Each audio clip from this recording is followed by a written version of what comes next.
semoga selalu berdoakan kepada Nabi kita Muhammad Sallallahu Alaihi Wasallam yang senantiasa kita lakukan syafaat nanti di yaumil kiamat. Ibu bapak jamaah masjid Al-Mu'minullah, untuk malam hari ini bertepatan dengan hubungan seolah materi hukum akan diisi oleh Ustaz Misbah Munir.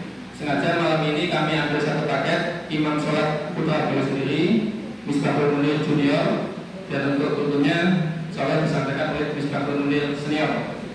Tadi ada permintaan itu juga, Mbok yang takjil juga boleh lagi Sarifah.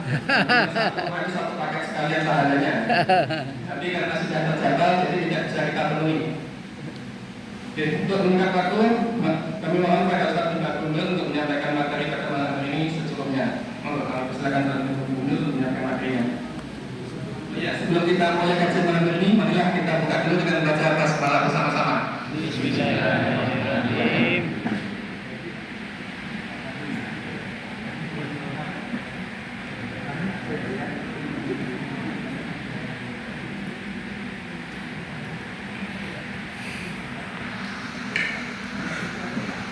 Monggo saya jumpa selanjutnya. Ya, kayak selalu jualan. Karena kita sudah sholat isya dan tarawih, berarti yang mau duduk sholat jualan sendirian dipersilahkan sehingga biar bisa menikmati istirahat ini dengan nyaman. Assalamualaikum warahmatullahi wabarakatuh.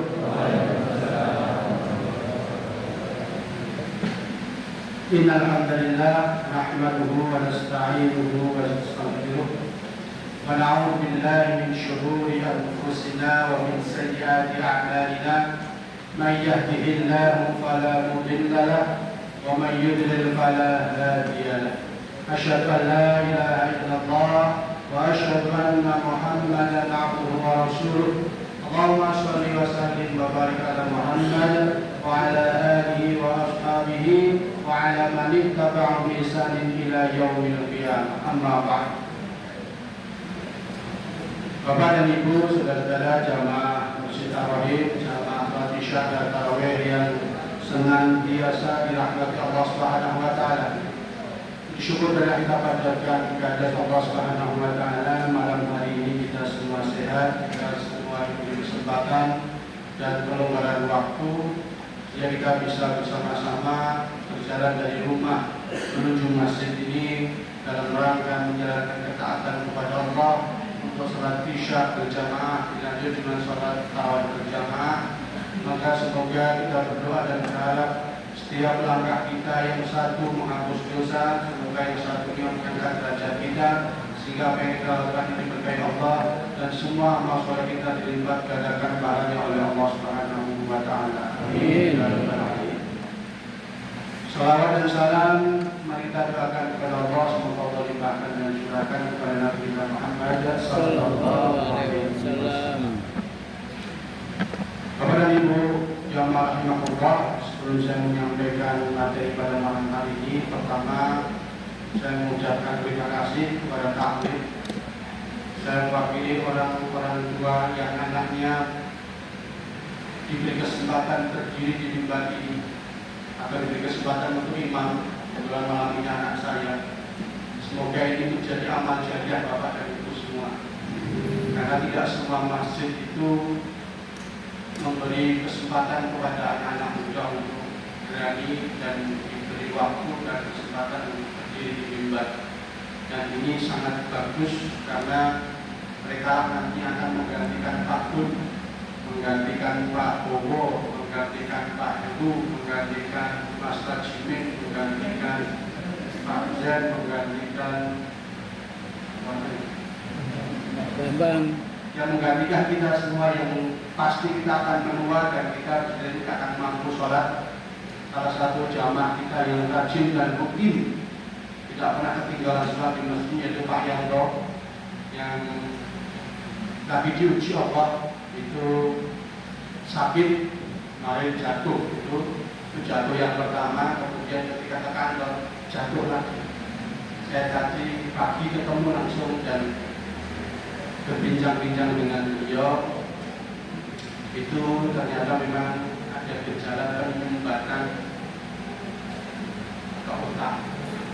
jadi ada gejala stroke, maka kita doakan semoga hari tadi diantar Pak Budi diantar ke Panti Rapid untuk cek, dan semoga nanti kalau mau tanya bagaimana kondisinya sebenarnya nanti bisa langsung ke Pak Budi. Dan mari kita doakan untuk Pak Dianto, semoga ujian itu segera berlalu dan semoga sakitnya segera bisa teratasi sehingga beliau bisa kembali bergabung bersama kita bersama di Masjid Amin. Amin. Ya Rabbal Alamin. Bapak dan Ibu rahimahullah, di malam hari ini saya menyampaikan sesuatu yang saya mengajak kita semua berintrospeksi, kita bermuhasabah terkait hidup kita masing-masing yang nanti kita akan pertanggungjawabkan diri kita di hadapan Allah Subhanahu wa Ta'ala. Setiap hembusan nafas yang kita hidup, detak jantung kita, setiap menit, setiap jam, setiap hari, setiap waktu, setiap minggu, bulan, tahun yang kita lalui, bagi kita sebagai seorang yang muslim dan mukmin itu sudah sepatutnya dan seharusnya menjadikan setiap aktivitas tersebut adalah ibadah. Karena kalau kita tidak menyadari itu sebagai bentuk ibadah, kita tidak akan pernah berhati-hati dalam beraktivitas. Namun ketika kita menyadari bahwa apa yang kita lakukan, aktivitas apapun, sudah aktivitas yang baik, ya sudah nggak baik, apalagi kalau maling, walaupun Bismillah buat maling, itu ramuke kita ibadah. Maka setiap amal kebaikan, amal soleh yang kita lakukan dan kita niati untuk mencari Allah, kita akan dinilai ibadah.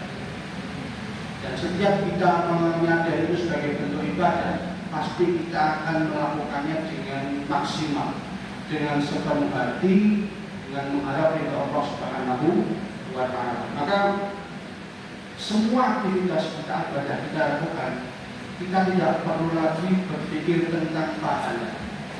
Karena sudah ada malaikat yang akan mencatat setiap kebaikan yang kita lakukan. Maka semua aktivitas ibadah yang kita lakukan itu, apapun bentuknya, yang itu kita niatkan dalam rangka untuk mengharap ridha Allah, itu semua adalah dalam rangka niat kita itu menjadi hamba yang terbaik di hadapan Allah Subhanahu wa Ta'ala. Karena kalau kita selalu menghitung sholat kita, menghitung sholat relatif kita, menghitung sedekah kita, menghitung kebaikan puasa kita, menghitung puasa kita, mungkin cukup. Sekuat apa kita bisa sholat 5 waktu di masjid? Oke, kalau sudah. Sekuat apa kita akan puasa? Sekuat apa kita akan sholat relatif tiap waktu? Sekuat apa kita akan ibadah sedekah? Sekuat apa kita akan zakat, infak, sedekah? Pasti kita akan punya keterbatasan waktu, keterbatasan tenaga dan keterbatasan. Maka apapun yang kita lakukan itu sebenarnya adalah dalam rangka kita menjadi hamba yang terbaik di mata Allah Subhanahu wa Ta'ala. Ketika kita sudah menjadi hamba yang terbaik di mata Allah Subhanahu wa Ta'ala, kita punya kesempatan mendapat rahmat Allah Subhanahu wa Ta'ala.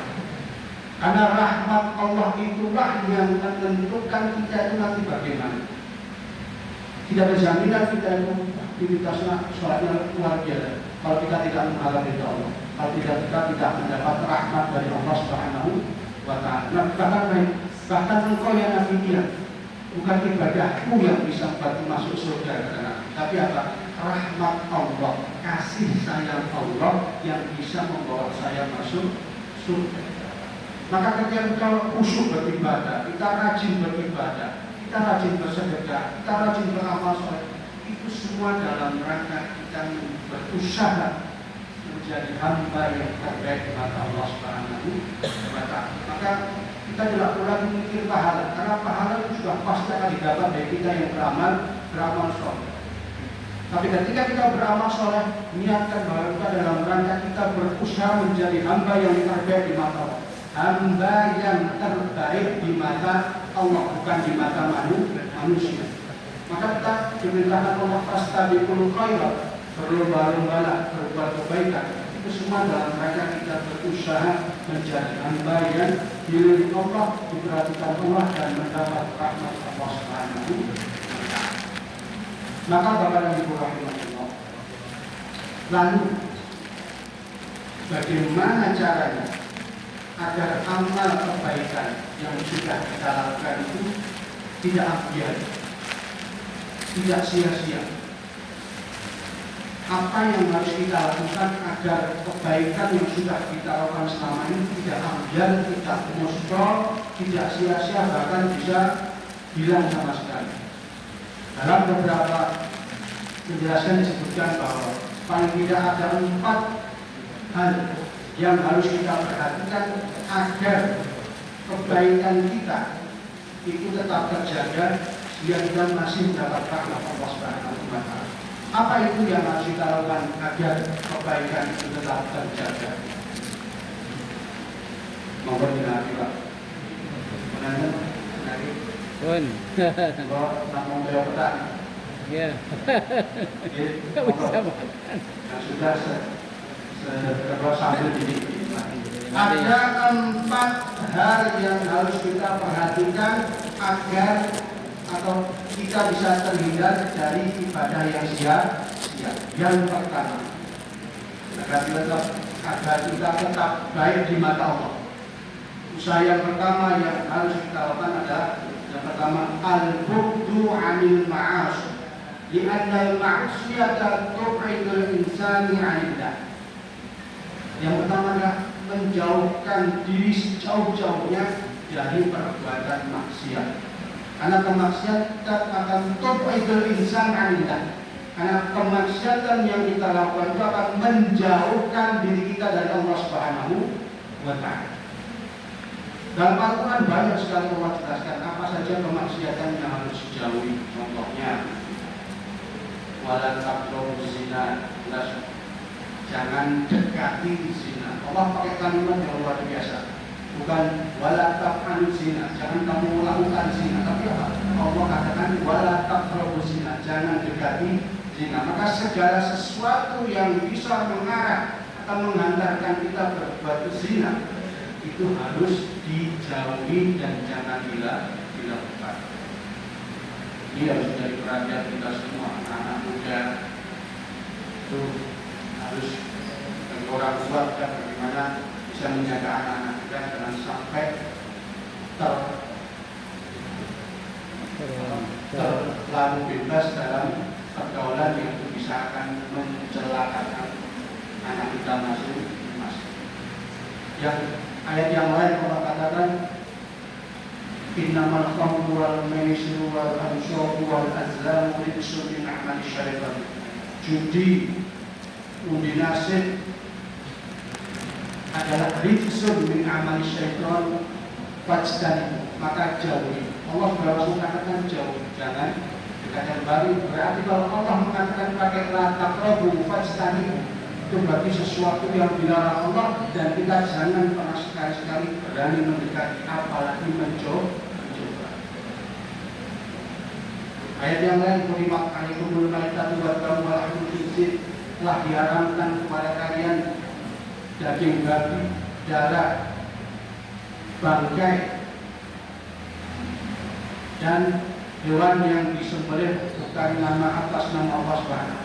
Dan banyak ayat yang Allah jelaskan terkait kemaksiatan-kemaksiatan yang harus kita jauhi. Karena semua yang Allah larang di Quran itu akan membawa kita jatuh dalam kemaksiatan. Dalam ayat hadis juga Rasulullah SAW banyak juga menjelaskan tentang beberapa larangan kemaksiatan yang seharusnya kita jauhi. Rasulullah SAW pernah bersabda, la yadkhulul jannah qati'ur rahim, tidak masuk surga. Rasulullah dengan kalimat la yadkhulul jannah, tidak masuk surga. Siapa qati'ur rahim? Orang yang memutus tali silaturahmi. Silaturahmi itu sesuatu yang Allah cintai. Kalau itu dilanggar, dirusak, dihancurkan, diputus, berarti dia sudah melanggar kesukaan Allah. Dan Allah tidak suka dengan itu, maka Rasul katakan la yadkhulul jannah, tidak masuk surga. Dalam hadis yang lain Rasulullah SAW mengatakan la yadkhulul jannah qattatun, tidak masuk surga orang yang suka menyebar fitnah. Kalau dulu fitnah dengan kalimat, kalau fitnah bisa dalam bentuk menyebar hoax. WA itu luar biasa. Maka jejak digital itu sangat-sangat mengerikan. Kalau sudah masuk di medsos, wah, sudah keburukan kita itu tidak akan terhapus. Karena itu pasti akan tersebar sampai seluruh penjuru.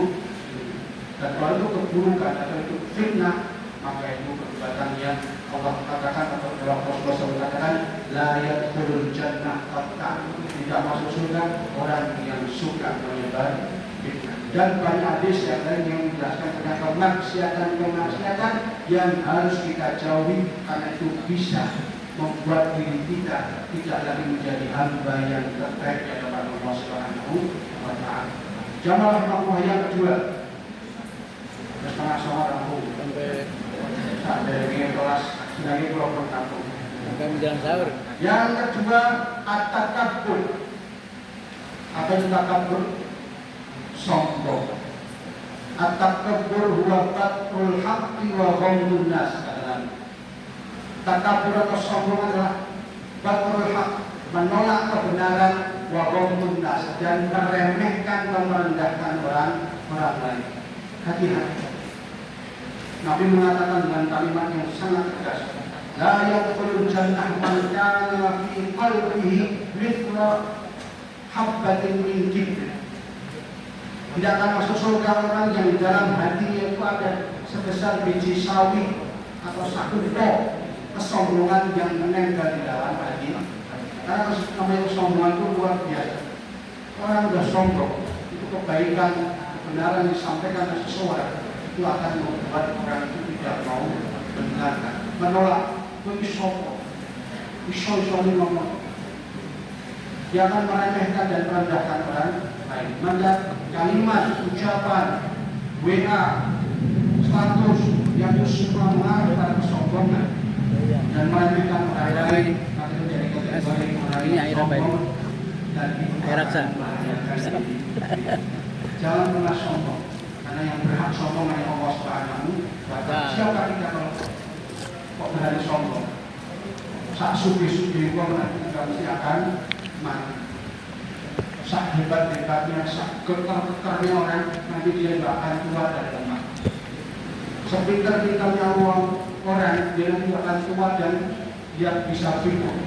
Semua punya kelemahan, maka tidak berhak kita sombong pada kemudian meremehkan orang lain. Maka orang yang merasa sombong dengan sudah merasa banyak beramal, itu bisa menjadi pemicu dan alasan Allah tidak suka dengan orang yang sombong. Jamaah Allah yang ketiga, agar kita bisa terjaga tetap menjadi hamba yang terbaik di mata Allah adalah adamul zulmi 'alal akharin, tidak berbuat zalim kepada orang lain. Satu hadis tentang kezaliman yang sangat saya sayangi, saya senang hadisnya. Tapi saya pegang kemana-mana dan saya berusaha mengamalkannya. Itu hadis yang sudah masyhur dan sering disampaikan di mimbar ini. Hadis tentang apa? Al-muflis. Atadruna mal-muflis, kata Nabi. Kenal, tahukah kalian, pahamkah kalian dengan al-muflis, orang yang pahit?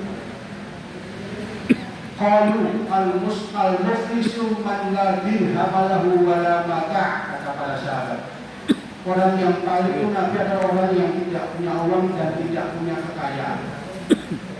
Qala, Nabi berkata, bukan itu yang saya maksud. Al-muflisu min ummati, orang yang paling dari umatku adalah kata man yaqi yaumal qiyamati bi sholatin, orang yang nanti pada hari kiamat dia membawa pahala sholat, wasiyamin dan pahala puasanya, wazakatin dan puasa zakatnya dan pahala zakatnya, waqad syatamaha, tapi dia mencaci maki orang ini, waqad bahada dan menfitnah orang ini, waqad bahada dan menyakiti orang ini, wasafakatan min hada, dan menumpahkan darah orang ini. Maka apa kata Nabi? Fayu'ta hada min hasanatihi wa hada min hasanatihi, maka nanti oleh Allah kebaikannya itu akan diambil untuk menutupi kezalimannya. Ini wa hada min hasanatihi, dan kebaikan itu menutupi kezalimannya.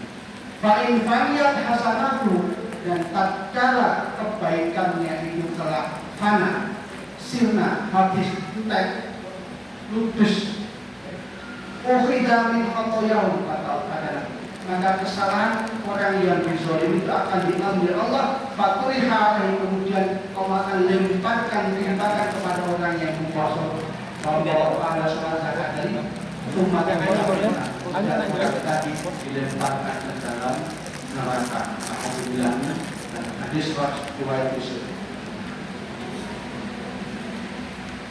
Sholat, zakat, sedekah, umroh, haji, amal soleh yang sudah kita lakukan, bila kita tidak mampu menjaga dengan apa? Tidak berbuat zalim atau tidak bisa mampu menjaga dengan menjauhi perbuatan zalim, maka kita akan menghancurkan dan merusak kebaikan yang sudah kita lakukan. Waqad syatama hadza, waqad hadza, wa safaqata minka. Di satu sisi dia orang yang masya Allah rajin luar biasa ibadah, tapi ketika dia keluar dari masjid atau ketika dia berbaur di masyarakat, dia tidak mampu menjaga lisannya, tidak mampu menjaga sikapnya, tidak mampu menjaga perilakunya, sehingga banyak orang yang tersakiti, terzalimi dengan sikap dan kata-katanya. Maka apa yang terjadi? Maka kalau dia meninggal pas dalam keadaan seperti itu dan masih banyak orang yang beribad dengan dirinya, maka menjadi akhirat. Ukhidha min khotoyahum faturiha, hanya ditunggang ikhafina. Maka kebaikan yang ada pada dirinya itu akan diambil Allah untuk menutupi kezaliman-kezaliman yang pernah dia, perilaku-perilaku yang membuat orang itu sakit hati, kata-kata yang membuat orang itu marah ataupun sakit hati, maka Allah akan ambil kebaikan untuk menutupi kezaliman yang pernah dia lakukan. Orang yang meninggal dikenal dengan masyhur ahlul ibadah, bagi ahli ibadah, tapi di mata Allah dia akan berubah dari ahlul maksiat menjadi orang yang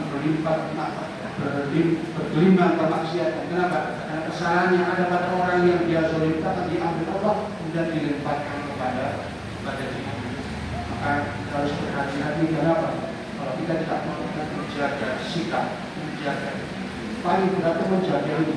Kalau sekarang ini tidak berbunyi, tapi WA bisa berbunyi, status bisa berbunyi, Facebook bisa berbunyi, Twitter bisa berbunyi, TikTok bisa berbunyi, Chatgpt bisa berbunyi, WA bisa berbunyi.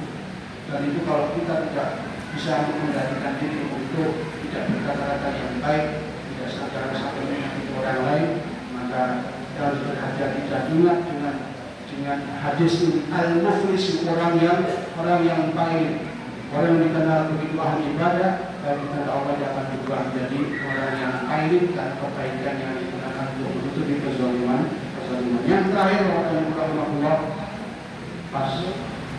Yang terakhir, agar kita tetap terjaga kebaikan kita dan agar kita tetap dinilai baik oleh Allah dan kita tetap dinilai yang terbaik di mata Allah. Yang keempat adalah su'ul khuluq, jauhi akhlak yang buruk. Nabi mengatakan, inna su'al khuluqi yufsidul amal kama yufsidul khamrul asala. Sesungguhnya akhlak buruk itu yufsidul amal, akan merusak kebaikan, akan merusak amal kebaikan kita. Sebagaimana al-khamr, cuka, yufsidul asal, merusak madu. Madu akan rusak ketika campur dengan cuka. Madu adalah kebaikan, cuka adalah keburukan. Kalau akhlak yang buruk dilakukan, maka itu akan merusak kebaikan yang sudah kita lakukan. Maka sering dalam hadis dikatakan al-adabu dalam sebuah kalimat Hikmah dikatakan al-adabu fawqal ilmi, adab itu di atas ilmu. Dan adab, contoh adab itu sudah kita lihat kemarin beberapa waktu viral, bagaimana adab itu bisa menentukan kebaikan seseorang.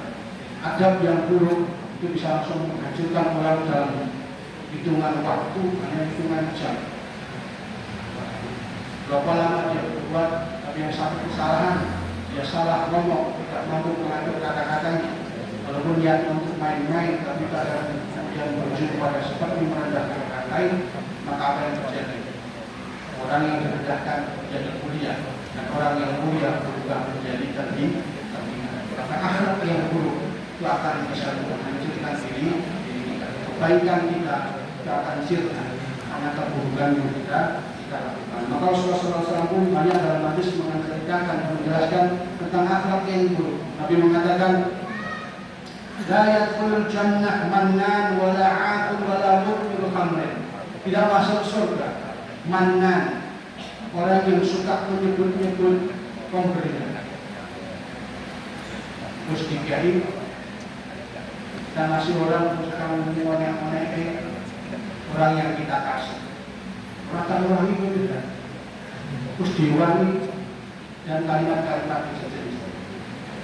Kalau sudah memberi, sudah memberi pun dia orang mau terima kasih atau tidak, kita tidak perlu memikirkan. Karena kalau tidak dipikirkan nanti akan terucap. Karena Allah katakan dalam Al-Quran, A'udzubillahi minasyaitonir rajim, qaulun ma'rufun wa maghfiratun khairun min shadaqatin yatba'uha adha. Perkataan yang ma'ruf wa maghfiratun, dan kata maaf yang baik, itu khairun, lebih baik min dari shadaqatin shadaqah yang yatba'uha adha. Sedekah yang diikuti dengan ucapan atau kalimat atau perilaku atau sikap yang menyakiti orang yang diberi sedekah. Al-Quran itu langsung mengatakan seperti itu. Maka kalau sudah memberi, sudah tidak usah dipikir lagi, serahkan semua kebaikan kepada Allah untuk membalas. Wala'aqib, kata Allah. Dan juga orang yang durhaka kepada orang tua. Ketemu pirang perkara kita itu berani durhaka kepada orang tua. Kita itu ada karena orang tua. Karena mungkin kita ada rumah cuy kayak Nabi aja pun layak tidak dapat berhasil dari pertemuan bapak dan ibu kita, sehingga kita ada. Kita wani durhaka, mereka sejak kecil merawat kita.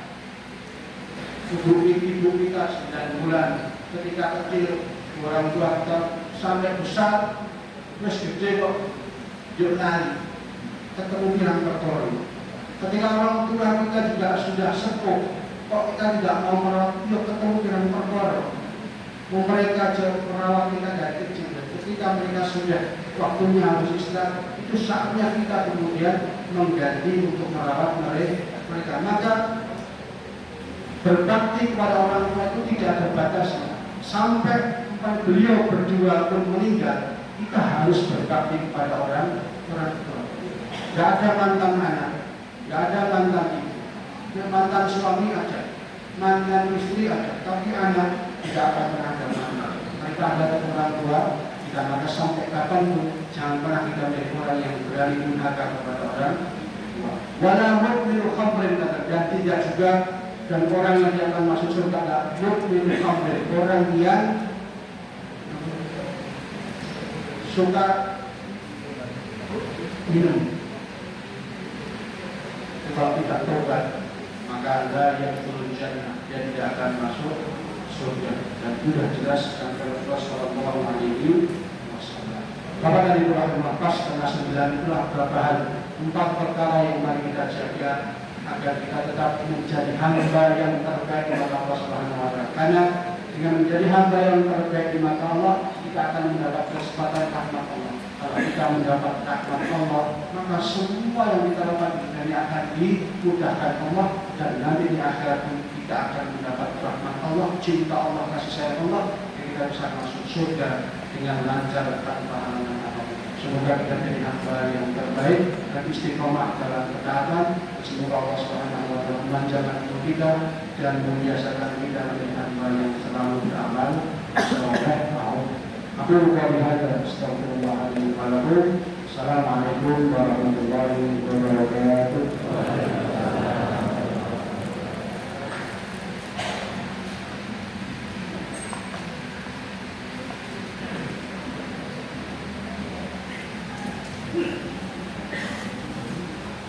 Alhamdulillahirrahmanirrahim. Demikian tadi materi usul telah disampaikan Ustaz Munir. Semoga apa yang telah disampaikan beliau ada manfaatnya untuk kita dan bisa kita amalkan dalam kehidupan kita sehari-hari sehingga kita terjauh kelak dari siksa neraka dan insya Allah bisa masuk surga. Dan kepada Ustaz Munir terima kasih. Semoga apa yang telah disampaikan beliau jadi amal jariah juga untuk beliau. Marilah kita tutup kajian pada malam hari ini dengan membaca doa kafaratul majlis.